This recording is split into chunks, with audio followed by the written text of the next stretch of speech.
Representative Hice, thanks for joining us again on Washington Watch. Always great to be with you. Thanks for having me. Well, first, I'd just like to hear your reaction to the news of the week, and especially yesterday when you heard about our 13 service members who were killed. What was your reaction? Horrifying. To be honest with you, our office has been working with a number of different individuals and families and groups for the last 10 days or so, and have helped a great many escape from Afghanistan, both citizens and Afghans. But we had one family, a mom and two daughters, who were killed in the explosion yesterday, as well as two of our service members who had been extremely helpful with us in our office in identifying different individuals and their locations and going to rescue them. So it was a horrifying day for our country, but in a very, very, very personal way for me and our team and everyone that's been helping us over the last 10 days or so. Literally hit very, very close to home. Give us some details on what that means for you as a member of Congress in a crisis like this. What are the things that you are doing, that your office is doing, to try to help people in Afghanistan?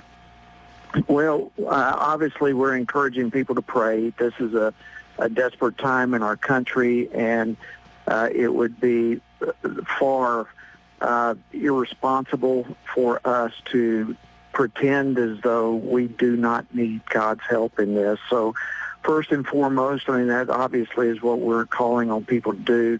But beyond that, our office has literally been in the trenches almost 24/7 for the last over a week, the last 10 days or so. And it seems to have gotten more intense over the last 5 days as the tension in Kabul the tensions have risen. The State Department has encouraged people not to go to the airport. Over 6 days ago, they started doing that. So we have been aggressively trying to find other options and still get people to the airport. We've had feet on the ground, tremendous kind of homemade intelligence operations that we've just kind of created with time as to what gates are open, what gates are closed, how can we get people moving right now, where should they be, who can make pickups, all that sort of thing. It's been quite an incredible experience, and I just have to tell you, this is something I will never, ever forget. This past week has been highly charged in every way. I feel like I've cried every tear there is to cry. I've got no more words to say. We've had anger, we've had frustration, and we've had to push a lot of those emotions aside to continue trying to help people right now who are in desperate situations. So it's a very tense time, and I'm afraid it's not going to go away for the weeks before us. And I think that is the right way to be handling this, despite the range of emotions that you described there quite well. The most important part at the moment is not assigning blame and pointing fingers, but there are people's lives who are hanging in the balance right now that we hope our interventions can help save, and that we can minimize the amount of pain that these events will ultimately lead to. Now, we know that this August 31st deadline that the Biden administration remains committed to is breathing down our neck. What is your level of confidence that Americans still in Afghanistan that will be able to get out?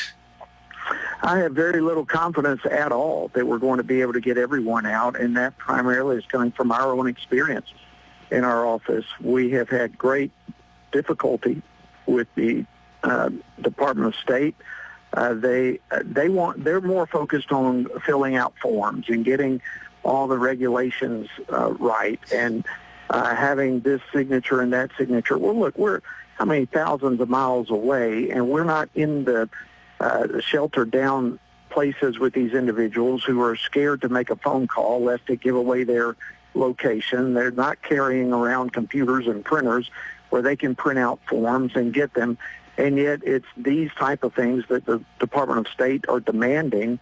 And so I think when the department, when the administration talks about everyone who wants to get out of Afghanistan, they are going to get out, they are talking about those who have filled out all the forms, who have jumped through all the bureaucratic red tape They are not referring to the hundreds, perhaps thousands of individuals who have not been able to access those forms or to fill them out, let alone to turn them in. And so as a result, there is zero question in my mind that as the 31st day looms upon us, we are going to have scores of individuals who are going to be left behind. I think you actually may have answered my next question, because I think a lot of us are curious about this qualifier that Jen Psaki has made, and even President Biden has mentioned, those who want to get out. Does that mean that there are lots of people in Afghanistan who are American citizens who are like, no, I'm good, I want to stay? Or does this just mean that they've set up these benchmarks, this kind of gauntlet that you have to run to indicate to the State Department that you want to get out by filling out paperwork, and otherwise they assume that you don't want to get out? Is that what you're telling me? Yeah, that's our experience right now, 100%. I mean, look, let's all face it, Afghanistan is not exactly a tourist vacation destination for Americans. Right. It's not like people are going over there because they just want to go and hang out. And especially now when Sharia law, under the strict enforcement of the Taliban and other terrorist organizations, are taking over, the assumption from the State Department and the administration as a whole must be that every single American wants out. We don't need to be going with this attitude of whoever wants out has contacted us and filled out this form and that form and have jumped through all the bureaucratic loops. The assumption must be every single one of them wants out. We are going to get every one of them, whether they fill out a form or not. And the only way, they have the opportunity to opt out if they so choose, which I doubt there will be very many. But our assumption is every one of them want out. They're begging to get out, and we are going to get out. We're going to do all within our power to get them out. But that is not the attitude that's being exhibited. I think it's a very dangerous attitude, and it is going to result in untold numbers of people being left behind. And we are going to watch, I fear, in the next 6 to 8 weeks or whatever it may be before us, horrible videos of people being abused, and I fear some of them very likely will be Americans. Well, I think it does seem like a safe assumption that those who are in Afghanistan would like to be leaving. And it seems that the Biden administration is simply setting themselves up to make the argument that, well, they didn't do what they needed to do to get out. Therefore, it may not be entirely our fault, which seems like a horrible position to be setting up, a horrible position to be prepared to take as the administration. But that's exactly that may what be they're where doing. We're going. Yeah, that's exactly what they're doing. They are trying to set the narrative beforehand so that they will say, we got everyone out who wanted to get out, and here's the forms to prove it. But they are totally negligent of the reality of people who are trapped, who are stranded, who are on the verge of becoming hostages, that are crying out, and our office is hearing from them. And we're responding. And listen, it's not just our office. There are many congressional offices that have had to, because of the negligence and incapable strategies of the Department of State, to come up with our own methods and find people who are capable of rescuing individuals and getting them to the airport or what other areas they need to be for safety and for evacuation. Yesterday, President Biden made some remarks and answered some questions, and he was asked by a reporter about what he would say to Afghans who help the U.S. who might not be able to get out by the August 31st deadline, because, of course, they're also part of this story.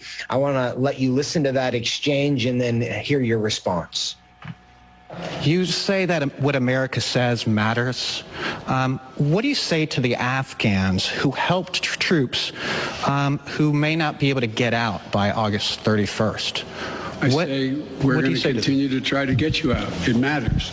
Look, I know of no conflict as a student of history, no conflict where when a war was ending, one side was able to guarantee that everyone they wanted to be extracted from that country would get out. Congressman Hice, what's your response to that? Yeah, I mean, there's probably some truth in that, but here is the difference in this scenario. We pulled our military out without giving these people even an opportunity to get out. How in the world do you withdraw the military and then tell both your citizens and withdraw in such a way that no one knew you were leaving? They left in the darkness of night without even telling our allies that they were leaving. People went to bed one night, all was fine. They woke up the next morning and the U.S. military was gone. Our citizens were not informed. Our allies were not informed. Those who had helped the U.S. were not informed. And so now the scenario, different from other times in the past, the military left. They left these people stranded. And now we're coming back and saying, more or less, get your own way out. We're here to help you. We're coming back. But listen, now it's been taken over by the Taliban. You always must get those people out first and then withdraw the military. And that is what has complicated this thing. That is what made this one an absolute disaster, probably the worst foreign policy military disaster in the history of our country. And there is no other shoulders entirely that this rests upon than this administration. I think a lot of people would look at this situation and say, if the priority really is the safety of Americans and the safety of Afghan allies, you don't, as you just described, pull your troops out before you've evacuated people under the cover of darkness without giving people a warning. If anything, you might beef up your presence for a moment while you extract the people that are important to you that you want to protect. And then once everybody has been taken out of the country, and perhaps maybe you've taken some of your equipment out of the country as well, that's when you withdraw your troops and make sure that your troops, those who are prepared to defend themselves, are the last people left. But the way this is actually being conducted is the troops were the first people removed, and it appears very likely that the people that we had committed to protecting are going to be the last people left. Now, Congressman Hice, and we're speaking again with Congressman Jody Hice from Georgia, yesterday as well, and I want to switch a little bit to the conversation about accountability. And during a news conference earlier today, Pentagon Press Secretary John Kirby was asked by a reporter about the security failure, and here's part of his response. Clearly,